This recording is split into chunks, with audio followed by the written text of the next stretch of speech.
चलिए बातों ही बातों में हम पहुंच चुके हैं जयप्रकाश उद्यान, जो मुंगेर का कंपनी गार्डन है। और हमारे साथ जुड़ चुके हैं मुंगेर के एक वैसे आइडियल समाज सेवी, जो एक शिक्षक होने के नाते युवाओं के अंदर जोश भरने वाला। भी आपका हमारे नमस्कार उज्ज्वल जी, आपको और आपके चैनल को बहुत बहुत धन्यवाद। और आपसे हमारे इस मुलाकात का खास मकसद ये रहा है कि मुंगेर में राजनीति चरम सीमा पर चलती है। ये बातें आप भी जान रहे हैं और मुंगेर की जनता भी जान रही है। उसी एक चलिए बैठकर बात किया जाए। हाल ही में एक मुद्दा आया हुआ है, वो मुद्दा चंडिका स्थान के सौंदर्यीकरण का बहुत बड़ा मुद्दा है। मुंगेर की जनता खुश भी है इसमें, युवाएं लोग जोशीले अंदाज में कुछ कुछ टिप्पणियां भी दे रहे हैं। तो सबसे पहले आखिरकार ये चंडिका स्थान जो है वो मुंगेर के लिए क्या मतलब धरोहर रखता है, मैं आपकी जुबानी सुनना चाहूँगा, दर्शक को बताएं। उज्ज्वल जी, हमारे समाज में धर्म और हमारे मानसिकता में जो है वो धर्म का एक बहुत बड़ा महत्व है, आध्यात्मिक महत्व है। रह गई जहाँ चंडिका स्थान की बात, तो भारत में जो 52 शक्तिपीठ हैं, वो शक्तिपीठ इसलिए बना कि जब पार्वती जी जो सती कहलाती थी, तो अग्नि कुंड में जब वो जो है अपने आप को समर्पित कर दी थी, तो शंकर भगवान पीठ पर लाद करके, और जब ब्रह्मांड में जो है क्या कि भ्रमण कर रहे थे, तांडव कर रहे थे, तो विष्णु भगवान ने अपने चक्र से 52 टुकड़ा जो है कि सती का किया था, जिसमें कि एक टुकड़ा नेत्र हमारे मुंगेर में गिरा।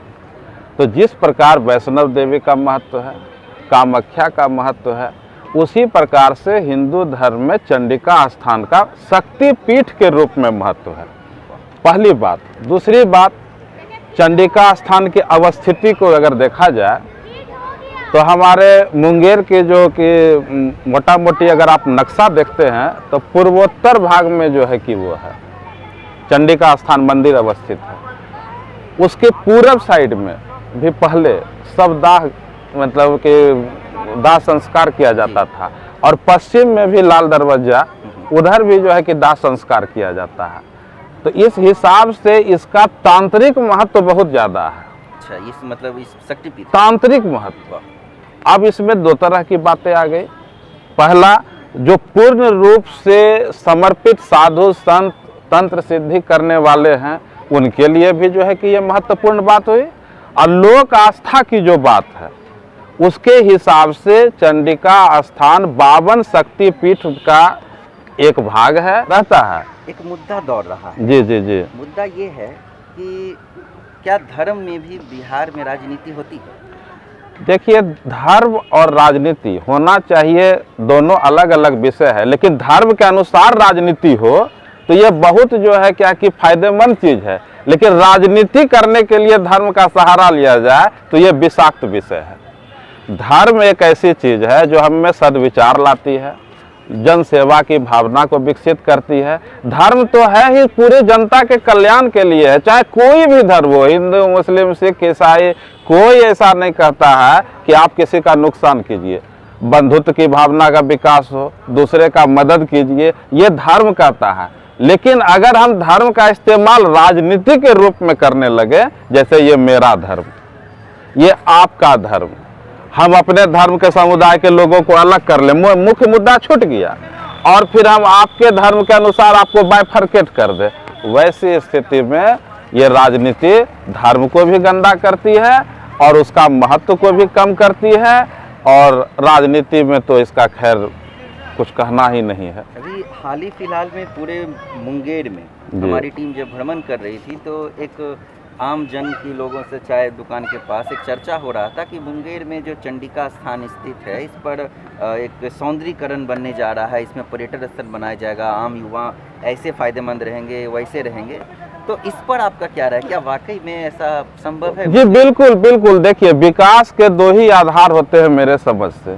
पहला, या तो आपके पास फैक्ट्री उक्ट्री या ऐसा कुछ बात हो जिसके कारण कि लोग आवे, तो लोग आने का दो कारण है, एक रोजगार के लिए आएगा और एक धर्म के लिए आएगा।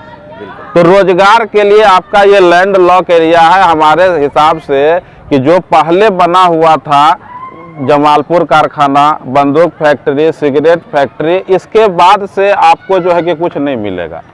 हाँ, फिर जो है कि हुआ हमारा जैसे योगाश्रम है, फिर से जो है कि सरकार जो वर्तमान सरकार में वानिकी कॉलेज फलना चिलना जो बना है, ये हमारा एक तरह से जो है क्या कि लोगों को आकर्षित करने के लिए और रोजगार प्रदान करने के लिए दोनों में सहयोग है। लेकिन इस सब पर भारी पड़ता है लोक आस्था। आप देखिएगा मंगलवार के दिन और खास करके दुर्गा पूजा नवरात्रि में हमारे धर्म के प्रति हम लोग का इतना ज़्यादा ये है, उस समय लाखों करोड़ों की संख्या में लोग जो है क्या कि चंडी स्थान आते हैं। जब व्यक्ति जो है कि आएगा आपके पास, तो आपके अर्थव्यवस्था में भी परिवर्तन आएगा। वो यहाँ आएगा प्रसाद खरीदेगा, यहाँ आएगा रुकेगा, कुछ न कुछ खरीद बिक्री करेगा। तो धन का आवागमन मंदिर के नाम पर ही कहिए, धर्म के नाम पर ही कहिए, एक प्रवाह जो है आपके पास आता है। आखिर मुंगेर आने का कारण क्या होना चाहिए? तो एक बहुत बड़ा कारण चंडिका स्थान है। पुल बन गई, ये बहुत सुविधा की बात है, सरकार को हम इसके लिए धन्यवाद देते हैं, जिससे कि आने जाने में जो लोग को कष्ट होता था नाव जहाज से, अब 2 मिनट में जो है कि लोग आना जाना जो है कि अपने सुविधा के अनुसार करते हैं।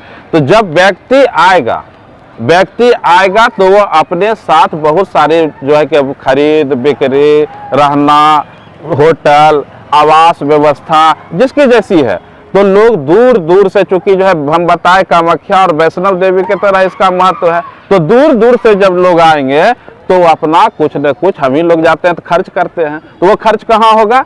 हमारे मुंगेर में होगा। मुंगेर के लोगों को रोजगार मिलेगा, उसकी आर्थिक स्थिति में सुधार होगी। निसंदेह चंडिका स्थान का यदि विकास किया जाता है और इसे पर्यटक स्थल, धार्मिक महत्व का चीज है, अगर इसको और बढ़िया ढंग से बना दिया जाए तो यहाँ का हमको लगता है कि एक महत्वपूर्ण रोल अदा करेगा यहाँ के अर्थव्यवस्था के लिए भी।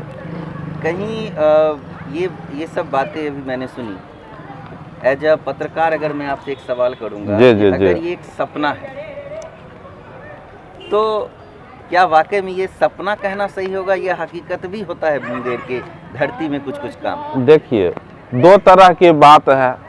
एक होता है क्या, खास करके जो है चंडिका स्थान का मुद्दा आपने उठाया, इसमें चाहे आप जो है सरकार की अगर इस पर सहयोग करती है, जैसा कि सुन रहे हैं पेपर के माध्यम से कि विकास होने वाला है, विकास, तो ये एक और ऊंचाई को जाएगा, इसका जो है कि और जो है कि लोगों को अपनी ओर आकर्षित करेगा। लेकिन ये जान लीजिए, लोक आस्था का विषय ऐसी विषय है कि हजारों वर्ष पहले भी जो थी मान्यता, उस मान्यता को आज भी लोग मानते हैं और वो श्रद्धा भाव से लोग आएंगे ही आएंगे। आपको ऐसा नहीं लगता कि कहीं ये सब चीजें सिर्फ खबर में ही, पेपर में ही इश्तिहार बनकर रह सकती? जी हाँ, पिछले बार से भी हम लोग सुन रहे थे कि पहले भी सुने थे कि जो है कि विकास होने वाला है, विकास होने वाला है, लेकिन पता नहीं किस कारण से वो काम रुक गया। चूँकि ये डिपार्टमेंटल बात होती है, किस तरह का प्रोजेक्ट है उसका, इसके पूरा अंदरूनी बात में तो हम लोग नहीं जा पाएंगे। लेकिन हाँ, विकास होना चाहिए और ये एक बहुत बड़ा प्रोजेक्ट के रूप में इसका इस्तेमाल हो सकता है, रोजगार देने में हो सकता है, लेकिन हो तब।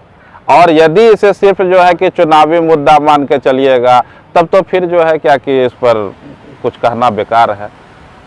मतलब एक तरह से देखा जाए तो आम जनता ये भी असमंजस में है कि ये कहीं चुनावी मुद्दा तो बनकर नहीं रहेगा। देखिए, जिस तरह से बात है कि 24 में चुनाव होने वाला है, 25 में चुनाव होने वाला है, इसी बीच में खबर आती है कि इतना करोड़ रुपया चंडिका स्थान में जो है कि पैसा जो है कि सौंदर्यीकरण के लिए आ रहा है, तो लोगों के मन में ये सब बात आना स्वाभाविक है। यही चीज़ अगर 2 साल पहले आता या 26 में आता तो हम जो है कि नहीं बोलते, लेकिन ऐसे समय में ये खबर आ रही है तो इससे इनकार भी नहीं किया जा सकता है कि हमारे धार्मिक भावना को कहीं सहलाने का काम तो नहीं किया जा रहा है। हमारे जो है क्या कि कुछ विशेष धर्म विशेष को मानने वाले को खुश करने के लिए तो ऐसा बयान नहीं आ रहा है। कहीं ऐसा नहीं हो कि काम शुरू भी नहीं हो और जो है क्या कि फिर वही का वही रह जाए और 74 प्रकार का अड़चन उसमें पैदा हो जाए। ये इसमें से इनकार नहीं किया जा सकता है। मतलब ये भी परिस्थितियां आ सकती बिल्कुल बिल्कुल आ सकती है, क्योंकि बहुत सारा प्रोजेक्ट जो है हमारा राजनीति का भेंट चढ़ा है। आपको पता है क्या कि ये जो मुंगेर पुल जो है डीपी यादव के समय से ही बात था। पहले हाँ। सुने की जो है कि राजनीति के कारण चला गया भागलपुर, फिर जो है किसी कारणवश जो है कि फिर जो है क्या कि ब्रह्मानंद मंडल जो है कि आमरण अनशन पर बैठे तो पता चला क्या कि स्वीकृति मिली, फिर जो है कि आधा रास्ता में इसका काम अटक गया, फिर जो है क्या कि वाजपेयी की सरकार आई। तो कहने का मतलब कि जो काम 5 साल में होना चाहिए 7 साल में होना चाहिए, इसको बनने में 25 बरस लग गया। तो ये राजनीति तो होता है, इससे इनकार नहीं किया जा सकता है। तो जैसा कि आपने सुना, 2 मुद्दा साफ है, एक आस्था का, दूसरा राजनीति का। मुंगेर शुरू से ही एक ऐसा राजनीतिक क्षेत्र रहा है कि बड़े बड़े नेताओं ने यहाँ रातों रात अपने भविष्य को बदल दिया।